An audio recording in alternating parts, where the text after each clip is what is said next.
Kanыбек Апаш, менде шек жоқ. Sizin siyasi tecrübanızga, ömürlük tecrübanızga. Bir эле суроо. Siz bu Sadır Nurkожоевич Жапаровдун командасына эми кандай өздүктүү яныңыз менен кошулуп калдыңызбы? Кандай болду бул жагы, ушул жагын эле? Сунуш туралары кетишти. Аны көп суроо берачак. Саясат бул конкуренция. Великая Британиянын мурунку премьер-министри аял кишиле, ал парламентте лидер болуп жүрүп демилге кылган.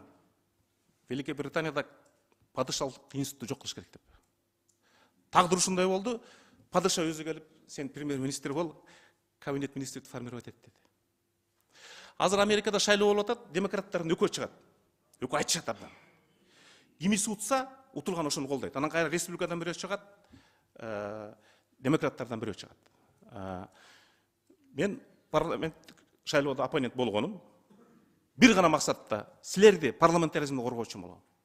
Бүт башотумду сайып, бирок силердин убалаңарга мурунку парламент калды, канатыңарды кыркып салды, силерге каршы. Элдин чечимин сыйлаш керек. Эл президенттик, парламенттик жолду тандады. Анан биз кыргыздын жигиттери, ошон үчүн Садыр Нуркожоевичке рахмат. Жеке баягы бири-бирибизге болгон сын пикирди аттап өтүп, биз мамлекеттик кызыкчылыкты биринчи орунга койдук. Мамлекет үчүн президентпи, министрби, депутатпы, и ушул жакшы салт болуп калыш керек. Ар бир саясатчынын амбициясы бар, бирок конституциянын бузулбастыгы, мамлекеттин бүтүндүгү, улуттун кызыкчылыгы турган жерде менин амбициям, же сиздин амбицияңыз, же да бирөөнүн амбициясы төмөн туруш керек. Ошон үчүн баарыбыз бир командабыз. Кыргыз мамлекетинин келечеги үчүн амага эң чоң тармак 2 миллион адам иштейт, бирден эле киши болгондо 7 миллион адамдын баарыңыздардын билим берүүгө тармакка тиешиңиздер бар.